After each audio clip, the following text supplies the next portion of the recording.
आखिर कहां गया रावण का पुष्पक विमान और भारत का एक ऐसा गांव जहां नहीं की जाती भगवान हनुमान की पूजा? और कौन था वो शख्स जिसने भगवान राम को देह त्यागने पर किया था मजबूर? और क्या सच में आज भी मौजूद हैं राम द्वारा तोड़े गए धनुष के सबूत? तो आइए जानते हैं रामायण से जुड़ी 5 रहस्यमयी चीजें जिसके बारे में किसी को नहीं पता। नंबर 5, नेपाल का धनुष मंदिर। दोस्तों, नेपाल में एक ऐसी जगह है जिसे सुनकर ही रामायण की याद आ जाती है, धनुष मंदिर। कहा जाता है कि जब राजा जनक ने माता सीता का स्वयंवर रखा था तो उन्होंने एक शर्त रखी थी कि जो भी भगवान शिव के पिनाक धनुष को उठाकर उसे तोड़ देगा वही सीता से शादी करेगा। अब तक कई राजकुमारों ने कोशिश की लेकिन कोई उस धनुष को हिला तक नहीं सका। तभी भगवान श्री राम ने जब धनुष को उठाया तो वह 3 हिस्सों में टूट गया। एक हिस्सा आकाश में चला गया, दूसरा धरती में समा गया और तीसरा यही नेपाल के इस धनुष मंदिर में गिरा। आज भी लोग मानते हैं कि इस जगह पर वही टूटा हुआ हिस्सा मौजूद है और हर साल यहां बड़ी संख्या में लोग पूजा करने आते हैं। नंबर 4, रावण की मृत्यु के बाद क्या हुआ? अब बात करते हैं रावण की कहानी की, जिसने अपनी शक्ति और अहंकार के चलते भगवान श्री राम से युद्ध किया।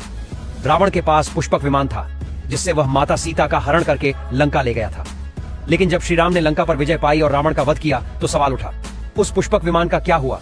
कहा जाता है कि भगवान श्री राम ने उस दिव्य विमान की पूजा की और उसे उसके असली मालिक रावण के भाई कुबेर को लौटा दिया। कुबेर धन के देवता थे और वही विमान के पहले स्वामी भी थे, इसलिए राम ने धर्म का पालन करते हुए उस विमान को वापस सौंप दिया। नंबर 3, अयोध्या लौटने के बाद क्या हुआ?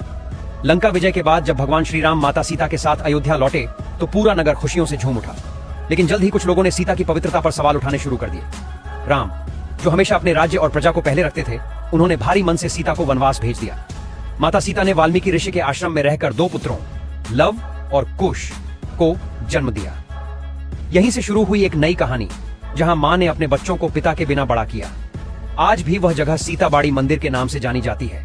नंबर 2, वह गांव जहां हनुमान जी की पूजा नहीं होती। अब यह सुनकर आप हैरान हो जाएंगे कि भारत में एक ऐसा गांव भी है जहां हनुमान जी की पूजा नहीं होती। यह गांव उत्तराखंड के चमोली जिले में डूंगागिरी नाम से जाना जाता है। कहा जाता है कि जब लक्ष्मण जी रावण के पुत्र मेघनाद के बाण से घायल हुए थे तब हनुमान जी संजीवनी बूटी लेने यहीं आए थे, लेकिन उन्हें सही बूटी नहीं पहचान में आई तो उन्होंने पूरा पर्वत ही उठा लिया। उस घटना से यहां के लोग नाराज हो गए और आज तक वहां हनुमान जी की कोई पूजा नहीं होती। नंबर 1, श्री राम की मृत्यु और उनके पुत्रों का रहस्य। इतिहास में बताया गया है कि भगवान श्री राम के 2 पुत्र थे, लव और कुश। लव ने लवपुरी नामक शहर बसाया जो आज पाकिस्तान का लाहौर शहर कहलाता है। वहीं कुश ने कुशावती शहर बसाया जिसकी पहचान आज कुशीनगर के रूप में होती है। कहते हैं कि लव की मृत्यु के बाद उनका वंश गुजरात की तरफ चला गया, जहां आगे चलकर शिशोदिया राजवंश की शुरुआत हुई। श्री राम ने अपने जीवन के अंतिम दिनों में सरयू नदी के तट पर ध्यान लगाकर देह त्याग दी।